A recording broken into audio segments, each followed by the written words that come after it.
Hello, sports fans. Welcome to Super Sports Central. Today, we're going to be going over my Week 15 college football rankings. So, going over last week's rankings and what those teams did in Week 14. Last week, at number 10, I had Indiana. They demolished Purdue 66-0. 9 was Tennessee. They beat Vanderbilt 36-23.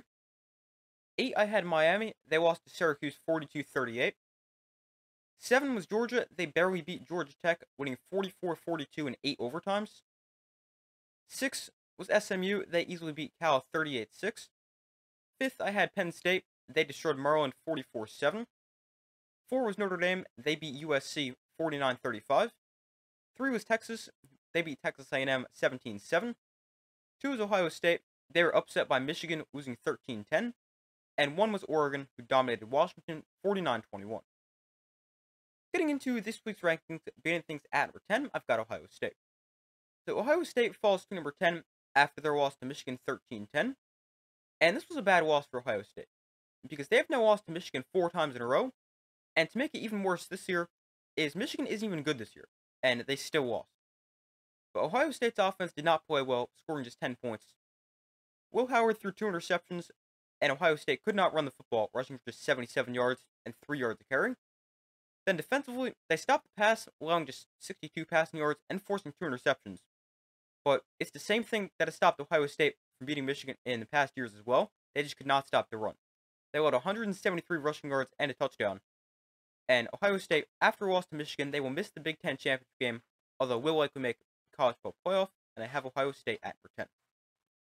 Coming in at number 9, I have Boise State. So Boise State enters my rankings at number 9 after they beat Oregon State 34-18. Ashton Jeanty had another huge game, running for 226 yards and 5 touchdowns. And he now has 5 200-yard games this season. Outside of Jeanty, quarterbacks Maddox Madsen had a good game with 3 total touchdowns. And Boise State was pretty good defensively, holding Oregon State to 18 points.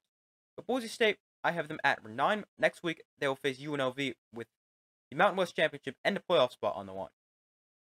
8th, I have Indiana. So Indiana moves up a couple of spots to number 8 after they demolished Purdue 66-0. And this was a good bounce-back win for Indiana. Now, I know Purdue's not very good, but after their bad loss to Ohio State last week, this was still a good bounce-back win.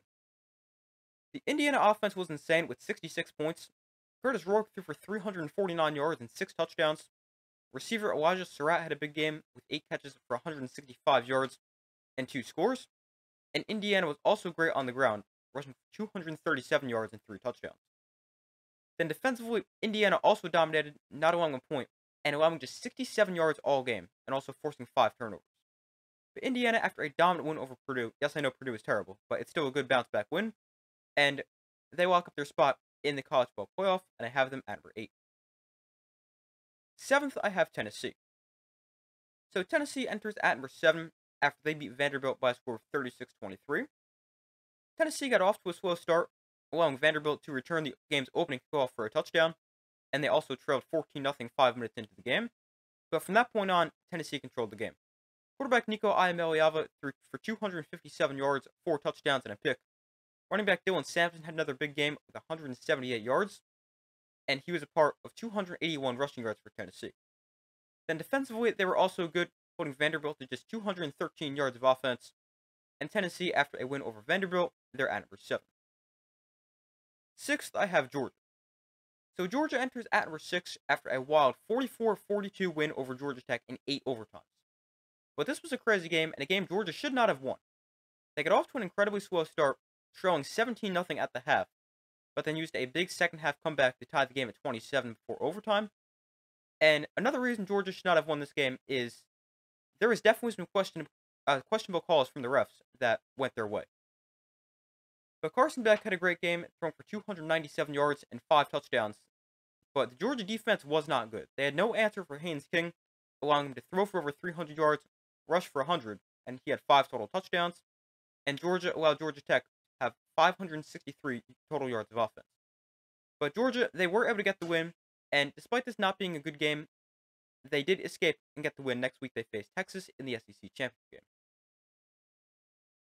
5th, I have SMU. So SMU enters at number 5 after they beat Cal 38-6. The SMU offense was great. Quarterback Kevin Jennings had 225 yards and 2 touchdowns. Running back Rashard Smith had a great game with 68 yards and a touchdown on the ground, also 66 yards and another touchdown through the air. Then defensively, SMU was great, not allowing a touchdown and holding Cal to just 6 points. And SMU, after an easy win over Cal, I have them at number 5, and next week they'll face Clemson for the ACC Championship. Fourth, I have Penn State.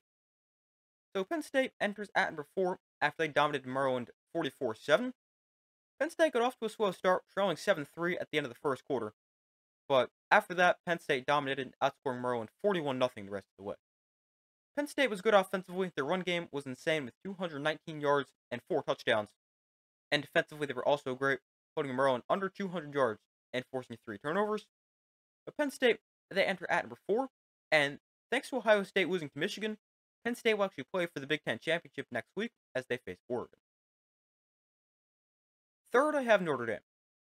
So Notre Dame moves up to number 3 after they beat USC by a score of 49-35. And this was a solid game for Notre Dame, but I don't think it was their best performance. Their offense played well. Riley Leonard had 3 touchdowns, 2 through the air, 1 on the ground. And Notre Dame ran the football extremely effectively, rushing for 260 yards and 3 touchdowns. Now, defensively, Notre Dame was not good. They played their worst game of the season, allowing a season-high 35 points. But it was just the second time all year they've allowed more than 20 points. But Notre Dame, they struggled to stop the pass and stop the run. All of their defense did have 2 pick sixes. One was a 99-yard pick six, the other was 100 yards. But Notre Dame, great offensive game, not great defensively, but despite not having their best game, their offense showed they can score, and they were still able to beat USC by multiple scores, and I have Notre Dame at number 3. Coming in at number 2, I have Texas. So Texas enters at number 2 after a 17-7 win over Texas A&M. I had my concerns about the schedule Texas played to this point, but after going to Kyle Field, which is arguably the hardest place to play in the country, and dominating a good Texas A&M team, I think Texas is very clearly at number 2. But Texas, they really dominated this game. Despite the score being 17-7, Texas controlled the entire game.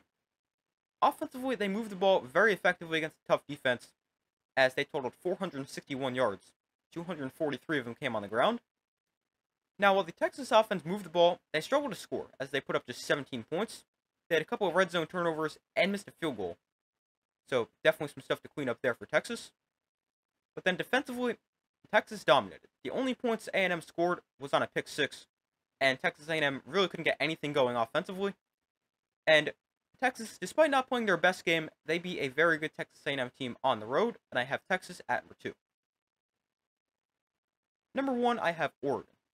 So Oregon remains at number 1 after they destroyed Washington 49-21. The offense was great, as Dylan Gabriel had 3 touchdowns. Oregon ran for 226 yards and another 5 scores. And then defensively they were good, allowing 21 points, and they sacked the quarterback 10 times. But Oregon, after an easy win over Washington, it was actually the first time Dan Lanning has beaten Washington, but Oregon is now 12-0 as they finished the regular season undefeated. Next week they face Penn State in the Big Ten Championship game. And my updated college football playoff predictions. My 1 seed is Oregon, 13-0, winning the Big Ten. 2 seed is Texas, 12-1, winning the SEC. My 3 seed is SMU, at 12-1, winning the ACC.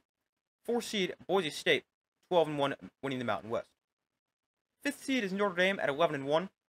My 6th seed is Penn State at 11-2. 7th seed is Indiana at 11-1. 8th seed is Ohio State at 10-2. 9th seed is Georgia at 10-3. My 10th seed is Tennessee at 10-2. My 11th seed is the Big 12 champion at 11-2. That is Arizona State. And my 12th seed, it's tough for a 12 seed. Can Miami make it after their loss to Syracuse? I think they could. It's either going to be a 10-2 Miami or a 9-3 South Carolina. Right now I've got Miami, but you want to argue South Carolina, I'm fine with that. But those are my Week 15 college football rankings and my updated college football playoff predictions. Thank you guys for watching. Be sure to like this video, subscribe, turn on notifications. I do my best to post as often as possible, and I will see you in the next video.